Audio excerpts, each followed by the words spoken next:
ही अब तक हमको अंजना वन, मैना वन सम्मान दिया।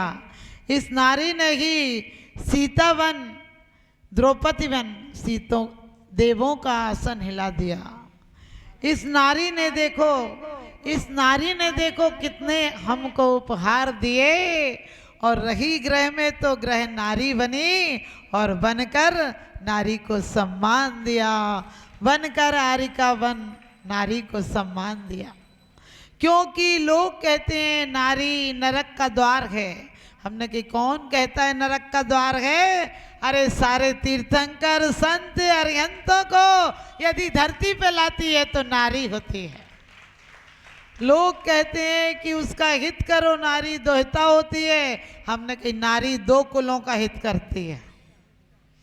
पितृ कुल को भी पवित्र करती है और पति के कुल को भी पवित्र करती है। सिर्फ कुल को पवित्र नहीं करती है, उसको वंश का चलाने के लिए कहते हैं सच पूछो वो सब कुछ देती है।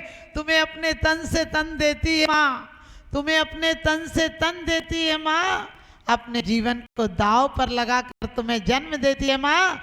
भगवान के साथ माँ की भी पूजा किया करो, क्योंकि भगवान को भी जन्म देती है माँ। भगवान भी जन्म देती है माँ। लोग कहते हैं नारी नरक का द्वार है, वो तो कहीं जाता ही नहीं।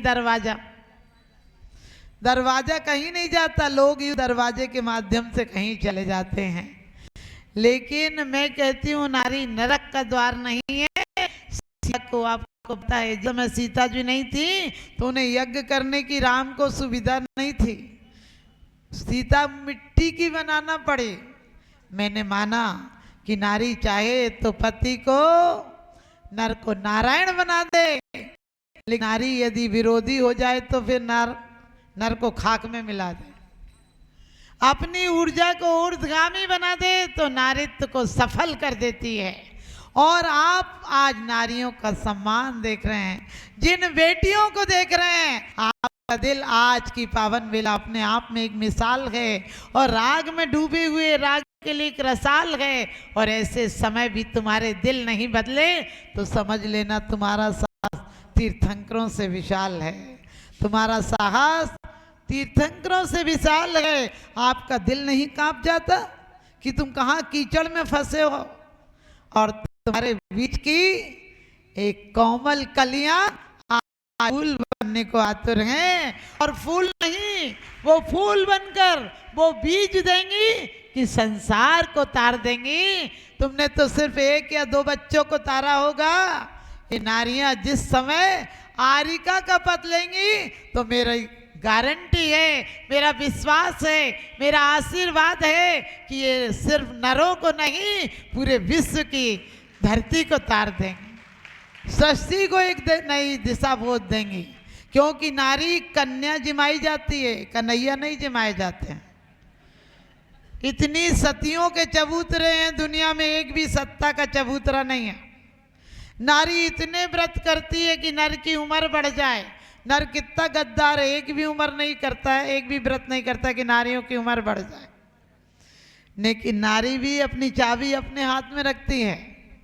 मुल्ला की पत्नी किसी काम में लगी थी, मेहमान आए, उनने खाना परोसा तो मेहमानों ने कहा जरा नमक कम है।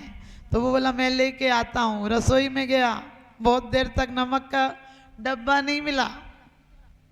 पत्नी को आवाज लगाकर बोला कि नमक नहीं मिल रहा है। बोली तुम भी बेवकूफ रहे, तुम्हें कुछ नहीं मिलता है। वो बोला जिस पे नमक लिखा है मैंने उसे 2-3 डिब्बों पे नमक लिखा है, उसमें मिल ही नहीं रहा है। पत्नी बोली जिस पे मिर्ची लिखी है उस पे नमक देखो।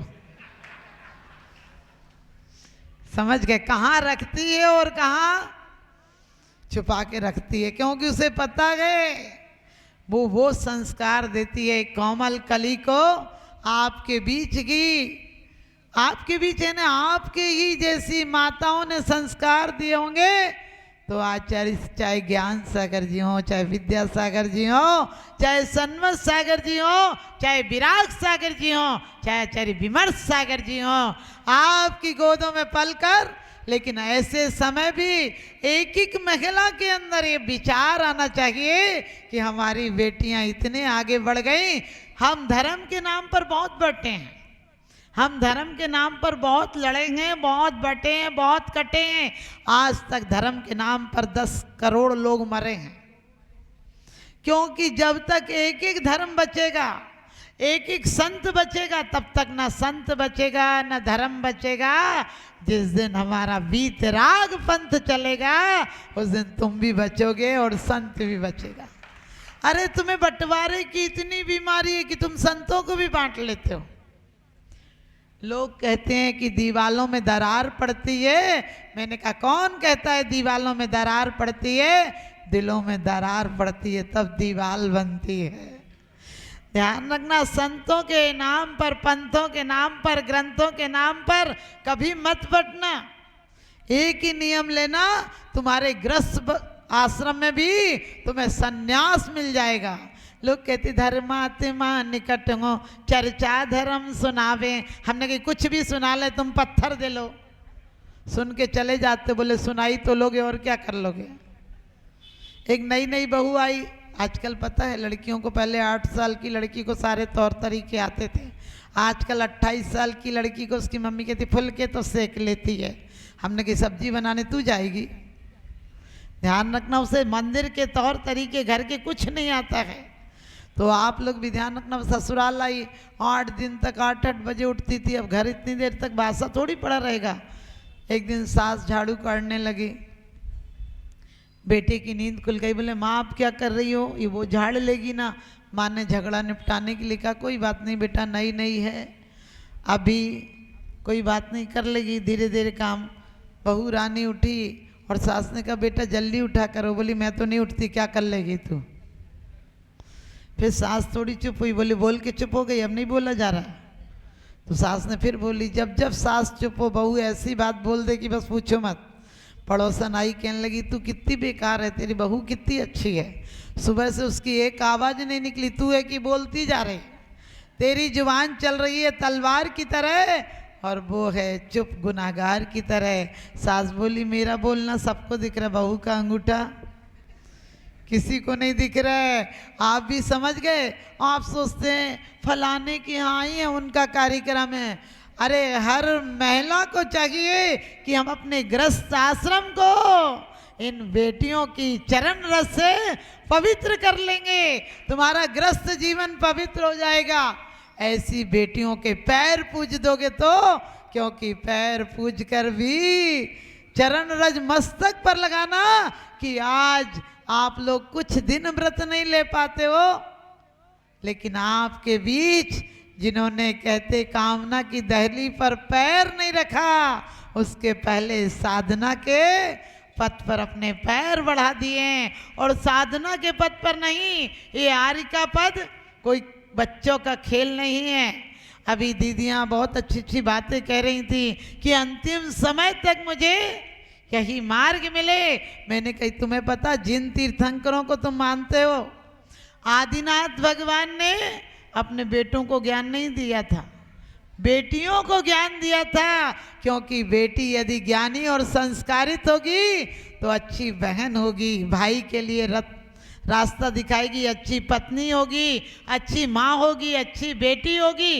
इसलिए मैं कहती हूँ कि बेटियों का सम्मान देना, बेटियों के आने पर मुंह मत लटका लेना कि क्या बताएं बेटियां हुई हैं। हमने की कन्या है धन धूप सा, तपना जिसका काम, और सुबह पिता के गांव हैं, शाम पति के ठाव। ये गृहस्थ आश्रम में रहती हैं तो किसी का घर बसा देती हैं, और सन्यास में चली जाएं तो दुनिया को दिशा बोध भी देती हैं और उनके घर बसा देती हैं, यानी घर में रहने की कला सिखाती हैं। तो आप लोग सिर्फ ये नहीं कि दीदी की बिनौली निकलेगी हम तो रास्ते में चले जाएंगे।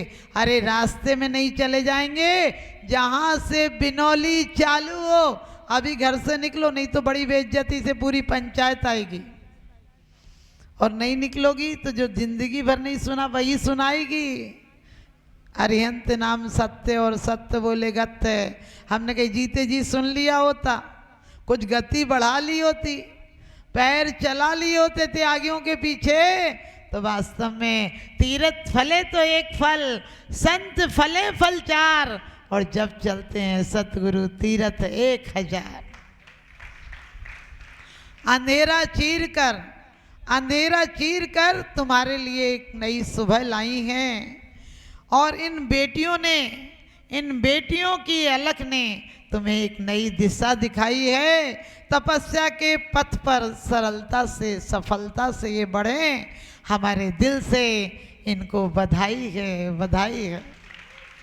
सिलसिला तुम्हारे साथ दिन रात चलता रहे, सिलसिला तुम्हारे साथ दिन रात चलता रहे, और तुम्हें सौगात सफलता की हर कदम पर मिलती रहे।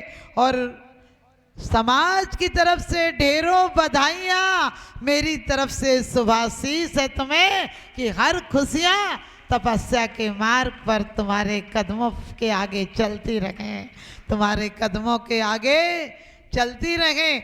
दीदियाँ आपसे कह रही थी कि आप आना, अरे तमाम काम छोड़कर आप उस जगह जरूर जाना जहाँ के आपकी बेटियाँ, खेली हुई बेटियाँ साधना के पथ पर आगे जाएंगी। मैं तो हमेशा कहती हूँ, एक कागज के पन्नों की इबादत से प्यास नहीं बुझती है।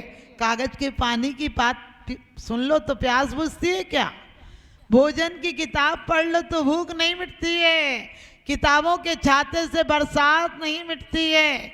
और कहते हैं कि ये किताबों की 2 लाइन पढ़कर तुम्हारा धर्म बढ़ेगा क्या? तुम्हें मोक्ष मार्ग मिलेगा क्या?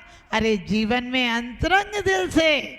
और आपको पता है, आचार्य श्री विशुद्ध सागर जी के साथ 10 दीक्षाएं हुई, तो मैं भीलवाड़ा थी, तब भी पूरे भैया लोग हमारे पास 2 दिन तक रुके थे। विनम्र सागर जी के साथ जितनी दीक्षाएं होती हैं वो हमारे पास जरूर भेजते हैं। और आचार्य श्री विमर्श सागर जी के साथ मुझे चांद खेड़ी में करीब 5-6 दिन रहने का मौका मिला, और हमने वहाँ अखंड भक्तांबर का पाठ कराया था।